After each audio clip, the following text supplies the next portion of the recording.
This is the Elevate Construction Podcast, delivering remarkable content for workers, leaders, and companies in construction wanting to take their next step. Get ready to step out of your comfort zone with Jason Schroeder as he encourages you to do better, live a remarkable life, and expect more. Let's go. Welcome to the Elevate Construction Podcast, where we elevate concepts of excellence in construction for individuals, customers, companies, and the industry as a whole by providing insights, solutions, and training. Please consider sharing this podcast with friends or anybody else who might enjoy this content or benefit from it. This is Jason Schroeder, and our topic for today is called Dragon Sickness. This is an interesting one for me because it's likely one of the most controversial podcasts that I've done in a while, but it's also likely the most needed for superintendents specifically and people in the field and construction. So here's why you'll want to listen today. Are you defensive? Are you controlling with your project? Do you avoid being transparent? Do you avoid letting people in? Do you get really upset when people are in your business or on your project or seeing the same files or applications or softwares that you're looking at? Do you want to own everything and not share it? Do you like to be a lone wolf? Well, if so, if any of these things apply to you, if any of these things resonate with you even a little bit, then this podcast is here for you today and I can help. So here's where I got the title for this. If anybody's ever watched the movie The Hobbit or the Hobbit series, you'll know that there's a portion in there in the middle movie, there's a part that talks about dragon sickness. So if you've ever seen the movie, you know there's this little hobbit named Bilbo, and he goes in to steal the Arkenstone inside the mountain where the dragon has basically laid waste to the dwarf city and taken over all the gold, all the treasure inside this big mountain. Okay, I'll spare you most of the details for this if you've seen the movie, but I love this movie. Katie and I watched this on date night. It really resonates with me personally. So there's a point in there where the dragon actually goes to Lake Town, burns all the people, and the bowman kills the dragon. And then the dwarves are able to go back into the mountain, reclaim their homeland, reclaim their treasure, and everything's supposedly okay. But so it seems. The leader of the company, Thorin, gets what's called dragon sickness. And what happens is when he is able to basically be around his treasure, he's back under the mountain, he's king under the mountain, he has everything that he's ever wanted. What's the first thing that he starts to think now that he has it back? He doesn't want to lose it again. He wants to protect it. He wants to keep it to himself. Now he's fear-based. Now he's trying to keep everyone else out. And he gets what is called dragon sickness. And that's when you just get this covetous disease where you want to lord over and hoard your treasure and not share it and not let people in. And you're suspicious and you're doubtful and you don't trust anybody and you treat people badly. And it's this sickness. It's this evil, disgusting kind of a sickness. The dragon had it. And actually his grandfather had it, which is what invited the dragon in the first place, because evil begets evil. So as they're going along, there are a number of other dwarves in this company. And the entire time, Thorin's pretty nice to them. They're a family. They're loyal.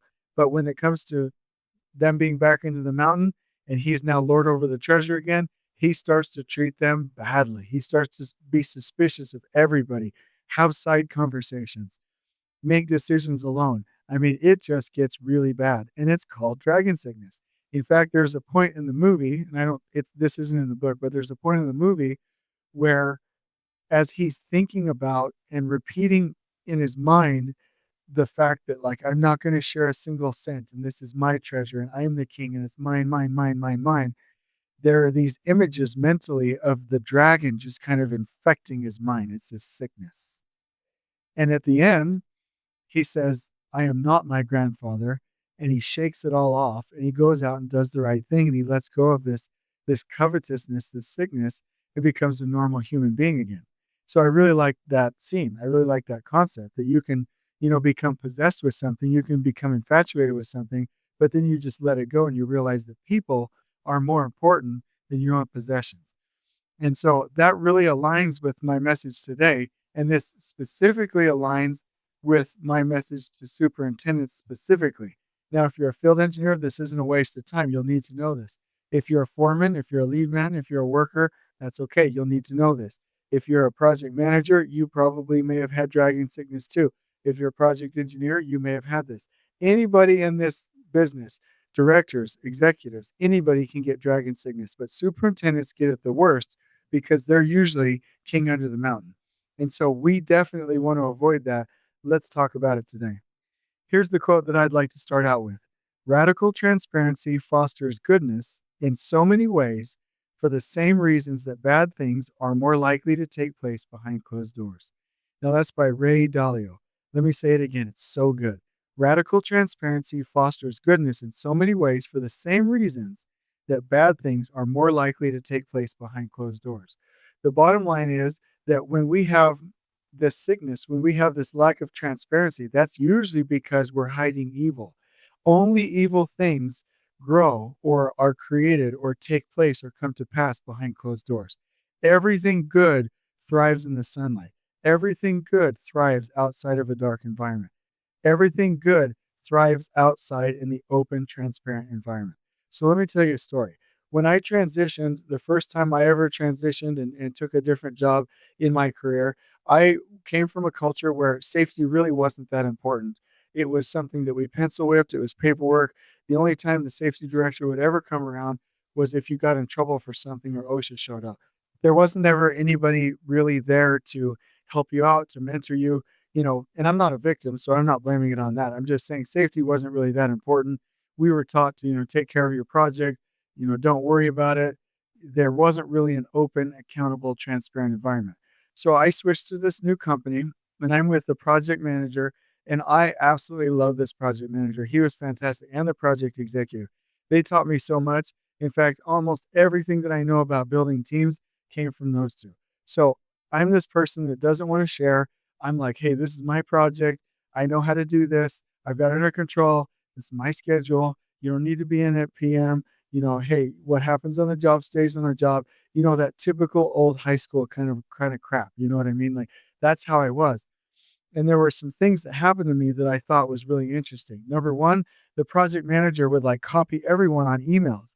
And I was like, what in the world is this? The project executive doesn't need to know this. This person doesn't need to know this. And they're like, hey, they're part of the team. Let's just share these problems and see if we can get some help. Let's go ahead and widen our circle and get some of this stuff done so we can get some help. There's no reason that we shouldn't share this information. So I was like, okay. So I had a number of fights with that. Didn't like that. He would always tell the project executive what was going on. Something happened on site. They'd shoot him a text. And I'm like, why would you share that? Like, they don't need to know. I mean, they don't. I mean, he's not down here. Why do we're going to look bad. They're going to think that we're just a bunch of kids down here around this job, and it's going to look bad on us. And he's like, no, that's not how it works. They're part of the team. And I'm like, okay. So I'm getting like super annoyed. Like I'm going home telling Katie how I'm annoyed. I don't like this guy. Like this is an absolute nightmare. And then it starts to happen to me with safety. So the safety director, and I will always have just the most infinite respect for this lady. She's absolutely fantastic. She came down and she's like, Jason, I want this, this, and this fixed. And I'm like, well, don't really agree with that. And so she left. I didn't fix it. She come back again. What about this, this, and this? And I'm like, well, this is why. And I don't want like to do that. I'm, super defensive. And so she pulls in the general superintendent, a man also that I respect very much, one of the best builders in Phoenix. Everybody knows him. I don't know if he'd like me to share his name here, so I'm not even going to mention him, but just this master absolute builder. And he comes down and he says, do you know why we're meeting? And I'm like, I don't know. Why are we meeting? And so the safety director was there. She was there. General superintendent was there. And she says, well, when I tell you to do something, when we are down here and we have a safety concern and we're working as a team, and I've asked you to do something as a member of your team and you don't do it, we need it done. You need to know what you're doing for safety. You need to be on top of these things. You need to do the paperwork because it's the right thing to do. You need to care about the workers and on and on and on. And she said, you know, what are you going to do to fix this so that we don't have to have another one of these meetings? And I'm like, getting all defensive in the meeting. Like, I am just not getting it. And so then it comes down to, well, if you're not going to do it, then we're going to let you go. If you're not going to do it, then we're going to let you go. And so I have a decision to make whether or not I want to like keep acting the way I'm acting or if I want to lose my job. Okay. And so I switch immediately to doing those things that she asked me to do for safety. And if they would send a safety walk with pictures, I'd send it back within 24 hours saying, I got that done. Something happened on site. where there was some kind of emergency or somebody needed to be notified of something, I started, hey, let's text that out. Let's tell the project executive, let's be transparent. I started sending, copying other people on emails, even if I, thought they would have a different opinion. I stopped hoarding that information. Somebody wanted to come look at safety on their project, I welcomed them. I was like, hey, let me know what you think. We'll get right on it. When somebody wanted to look at the schedule, it was the same thing. I just started to practice this radical transparency, and it turned out that it is the most wonderful and burden lifting way to live and to run a project of any of the methods out there. Just opening yourself up to a fresh set of eyes, to other people coming into your world, and to actually like receiving feedback within the team is amazing. There's this concept that I learned that I'll continue to share, which is that no problem belongs to an individual. The problems belong to the entire team. You at a minimum have to have somebody, one person at a minimum, to share that problem with. Even if it's an HR problem, you at least get the project manager or somebody else that can share that burden with you. If you know of a mistake on site, widen your circle, tell the team. Problem that you need to solve, widen your circle. Use the company resources that you have to go solve that, because otherwise it's just going to be on your shoulder. It's going to burden you. It's going to cause you problems, and you're not going to have the leverage of the team. Okay. So this was, a really interesting experience for me coming from this other culture to a culture of radical transparency. Let me tell you one more. And this is when I finally got it. So I was getting better at this point, but then a fire truck comes past our site, goes through it, and responds to a fire inside of one of the buildings next to where we were building. But it wasn't for our site, right? But we're supposed to report things like that, but I didn't report it. And so I get a call from the project director, the project executive, like 10 minutes later, and he's like, Jason, the director of construction for the U of A just called me, and they said there's a fire truck that went through our site. I didn't know about it. Why didn't you call and tell me? And I said, well, it was this little thing. It's not that big of a deal. I didn't think you would want to know, you know what I mean? Like, you're not really here. And I didn't want to get in trouble for it. So I start to like confess, like, I'm not very good at telling lies or keeping things hidden. So I'm like, I didn't think you would want to know. I didn't really want to tell you. I didn't think it was that big of a deal. And he told me this concept, which really just changed things for me. He was like, Jason, I'm not the project executive. I'm a member of your team. And as a member of your team, you need to let me know what's going on so we can work together as a team. And I thought that was a really profound concept. I mean, it really just was a game changer for me. And I really appreciated it because I now understand that there really isn't any reason to be fear based and to keep things from people. If somebody was going to criticize you, so be it, but at least you're getting better. So I had to realize that the goal wasn't to look good, the goal is to do the right thing. And so that's been my motto ever since, is do the right thing and leverage the wisdom of the team, move forward, stop worrying about how you're going to look, because that's just a trap. That's dragon sickness again. Okay. So the real goal is to understand that every project has problems. We just need to get used to that. That's a lean concept, in fact. And I've said it before in previous podcasts. Every project has problems, and that's never going to change. You're never going to execute a project perfectly. You're never going to have a project that doesn't have problems. You're never going to not encounter them. You're never going to have to not fix them. So what good is it going to do? What credit am I going to get if I try and pretend that I don't have problems? All I'm doing is hiding them. It's fake. Everyone knows that it's fake. And the only problem is not realizing that every project has problems. The goal is not to look good. The goal is to fix problems. The goal is to do the right thing. Now, this was a game changer for me. And once I understood that, then it's like, yep, it's another problem. Now I need to work with the wisdom of the team. I need to leverage the team. I need to widen my circle. I need to bring other people into it. And we need to work together. The burden's on all of us. The wisdom is with all of us. The solution is with all of us. And I don't have to stress myself out and ruin my health to try and like bear that burden alone. Okay. Now, this works best when there's no punishments. So if you're running a company, or if you're a foreman, lead man, superintendent, or whatever, and somebody's acting that way with you, if they're being transparent with you, you can't punish them for doing that. If you punish them every time they admit to something, they're going to stop like telling you things, and you can't be that kind of a leader. You have to incentivize people for being transparent. You got to say, okay, we'll fix this together. Okay. And you also have to realize that If you espouse this kind of transparency, your team will come closer together than if you tried any other method of team building. That team will come closer together than any other possible way that you could do it. The other thing is if you really want to impress an owner, you do this. And we got into the habit where we'd hear the fire alarm. I would text the facilities project manager with the U of A in that one example. And she would just absolutely love us and say, wow, I always know what's going on. Now this is what I want you to do. Let's work together to fix it.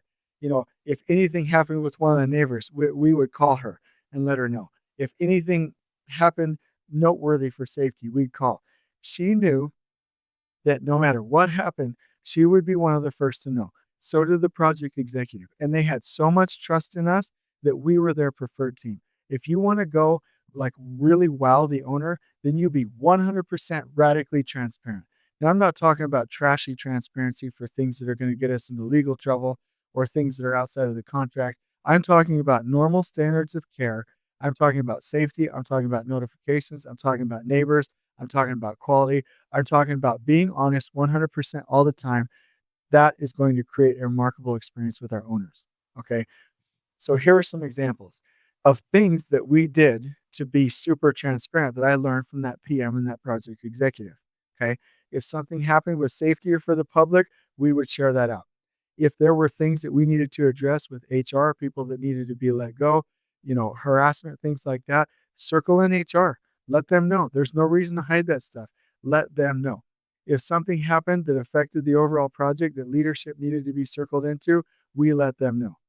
If anything happened on the project, we would let the entire team know through a group me text or through a text string. We would tell everybody about everything. Everyone would know everything about the problems.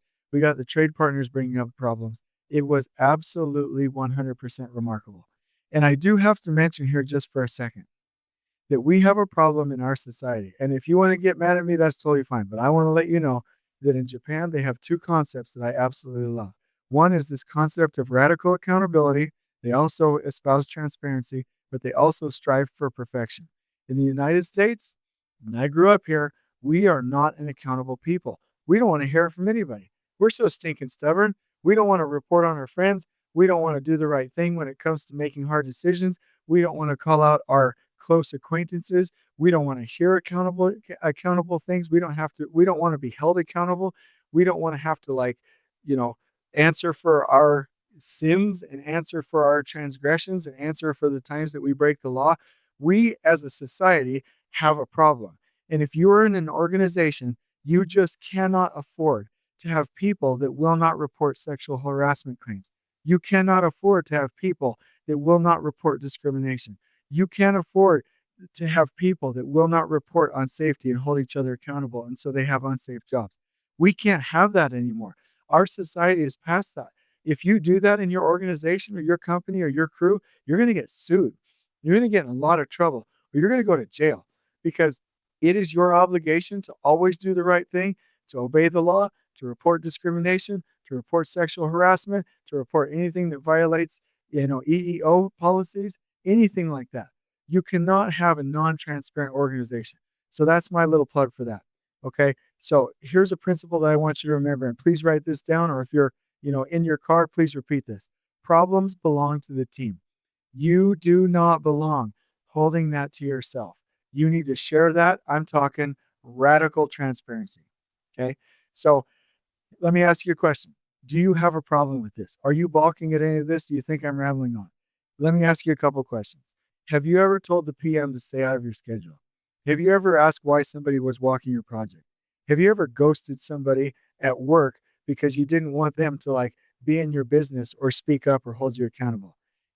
Have you ever avoided walking somebody else's job? Have you ever wanted somebody to stay out of your business? Have you ever said something like, I don't like to be micromanaged? Well, those are typically things that people say who don't want to be accountable. Those are typically what people say when they're not transparent. Okay. So I just want to share with you, when I go to projects, one of the biggest problems is the superintendent's getting defensive when I say something about safety or the way the job's run or look into the schedule or look into finances. Everyone's got some answer and they say, I know, I know, I know, I know, I know, I know, I know. If somebody says I know all the time, they don't know. I'm just going to give you that little secret. I'm not even going to charge you for that. If somebody continually says, I know, that is a dead giveaway that they don't know. That's a dead giveaway that they're being defensive. If they're saying, well, I tried, or this is what happened, they're being a victim. And we need to fix some things. Okay. So I grow tired of superintendents in this industry just being so stinking like defensive with dragon sickness because they want control, they want credit, they don't want to share, they're acting out of fear. You know, they don't want people to think that they don't know what they're doing, so they hold everything close to their chest with this dragon sickness. They want all the control, and so they start to treat people badly.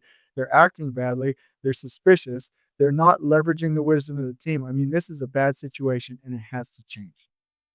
So here's how we do it. Okay. You have to espouse the concept of radical transparency. There has to be an awakening and a sense of need to change. And you can start to do some really neat things. Start texting when something happens on your job to the rest of the team. Start telling your direct supervisor when things happen on site and sharing that information. Start copying more people on emails. In fact, when you're starting to build the team, one of the first things that I recommend, copy everyone on your team on all the emails you send. After a couple of weeks, you'll start to know who not to send them to waste their time. But it really breaks everybody out of that habit of, oh, I forgot to copy you or I didn't copy you, closed doors, non-transparent, siloed thinking, divisions within the team. Okay. Anytime you have an issue or a problem, get that out there on a visual spot where everybody can see it, widen the circle, solve problems as a team. And here's really the concept. Supers need to network. PMs need to network. You should be walking somebody else's job every month, at a minimum every quarter. You should be inviting people in. You should be inviting the safety manager in. You should be inviting survey in when you have problems. You should be inviting these departments, IT, HR, especially HR when you have concerns. You should be the one that invites them in so they don't feel like they have to break down doors and invite themselves in and insinuate themselves. These are things that you can practice. And superintendents, I always like to liken superintendents to wolves. You've never heard if you mess with the wolf, you get the wolf. You've heard if you mess with the wolf, you get the pack. And so if something's happening to that wolf, you're going to get the pack. That's the same thing with the superintendent. If you mess with one superintendent or one superintendent has a problem, you should get the wisdom of multiple superintendents, meaning that superintendent should network, reach out for help, ask for advice, walk another project, get a second set of eyes. I mean, any company that could actually get their superintendents and PMs to go walk other jobs and ask other superintendents and PMs for advice would whoop up on every other company out there because they would have such a strategic advantage if they did that because there wouldn't be anything that they couldn't solve. The key is don't be afraid to look badly. Don't be afraid to look bad. There is no credit in just doing it alone. There's no credit, no, I got this under control. There's no credit in any of that. Let me tell you a secret. The people that reach out for help will get promoted faster. Promise you 100%. That is a fact.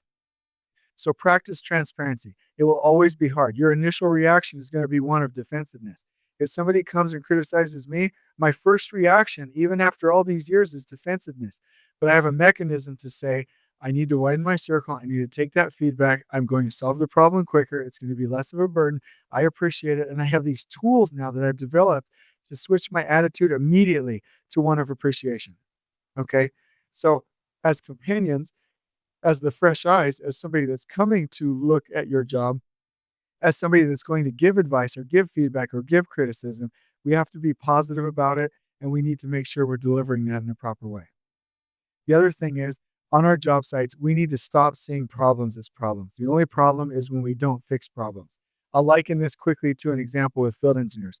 I was paid, like I said, to train field engineers across the entire United States for a major, top 100 contractor. And they were like, Jason, we need to fix this. We have problems all over the place. So I looked into it. I said, hey, I'll look into it.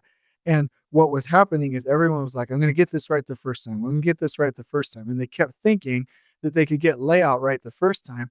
And so they were messing it up. They didn't double check it because they didn't think they needed to. So we switched the motto to, hey, you can't get this right the first time. You will make a mistake. So you have to double check it. And once we switched that paradigm to the point where people knew that they would make a mistake, then people would double check it because they weren't assuming that they could get it right. The same thing with our projects. Don't assume that you're going to have like a no problem job. Don't assume that everything's going to be perfect. Don't assume that your project's not going to have problems. Assume the otherwise. Assume that it's going to have problems, and then you will be incentivized to find them, bring them to the surface, encourage everyone else to bring them to the surface, and fanatically on a daily basis remove those problems, remove those roadblocks. Okay. Same thing with surveying and field engineering applies to our projects. You have to bring all problems to the surface and incentivize people to do that. So sometimes when people are like, oh, yeah, we're trying to get all of our safety items or observations down to zero. We're trying to get all of our quality observations down to zero. I'm like, what? What are you talking about? The only way you're going to do that is if you stop finding them, because problems are always going to happen. What you want to be doing is seeing 10 to 15 safety observations a day and fixing them. You want to be seeing like 10, 15 quality observations a day and fixing them. So when owners are like, oh, why did I see this on this report? Like, this is a bad thing. I'm like, that's so stupid. Like, that's so ignorant. Every project is going to have problems, and you want a contractor, and I want a contractor that's finding them more than any other contractor is finding them and fixing them. And not only finding them and fixing them, but preventing them in the future by doing a root cause analysis. But even if you do a root cause analysis, you're always going to have new problems. So I would contend that you cannot build any project where you can't go out and find 10 or 15 things that you can improve on that day. You need to strive for perfection, and it's going to get there. It's going to get closer, rather, but you're never going to fully get there to where you should have zero problems that you're finding on a daily basis. So incentivize people to find these things. If I was going to get good safety metrics, I would incentivize the teams that found and fixed more of the problems than any of the other projects, not the projects where they found nothing. Okay? You need fresh eyes, and you need to also realize that no plan will sustain engagement with the enemy. That's one of my favorite quotes. No plan will sustain engagement with the enemy, which means that no matter how well you plan that job, no matter how good your team is, waste and variation, changes in the market, interruptions to your flow will always happen. You're going to have to go fix those things. Now, there are some really good chapters in the book called The Power of Habit that deal with transparency, root cause analyses, habits, how to make companies more transparent. So I'd like to give you an invitation. I'd like to invite you to read that book. It is absolutely remarkable. And I think that we could all do well if we did two things.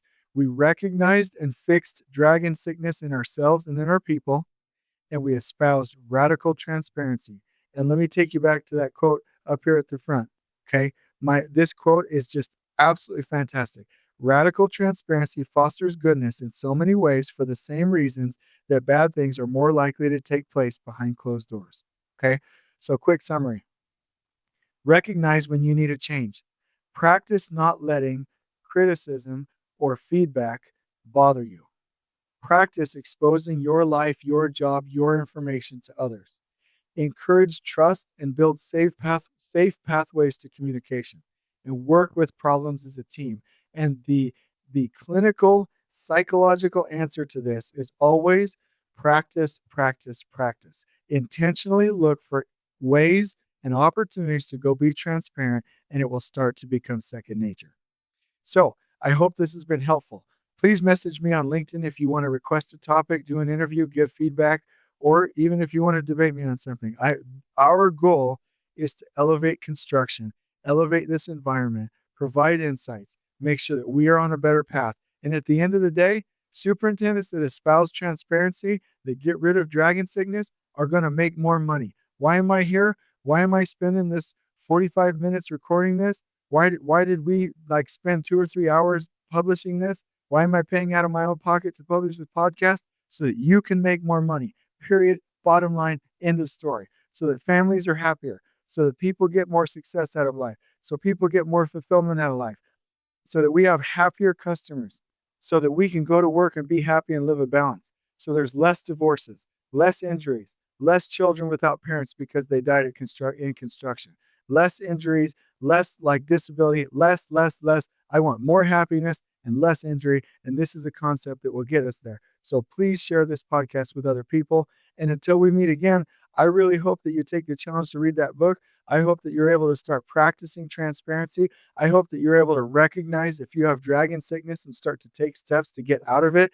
And again, I hope you share this podcast because we need to get the message out. So until we meet again, I hope these things work. I hope they've been helpful. On we go. Please join us next time in elevating the entire construction experience for workers, leaders, and companies coast to coast. If you're enjoying the show, please feel free to share with your construction colleagues and help us spread the word by rating, subscribing, and leaving a review on your preferred podcast listening platform. We really appreciate it. We'll catch you next time on the Elevate Construction Podcast.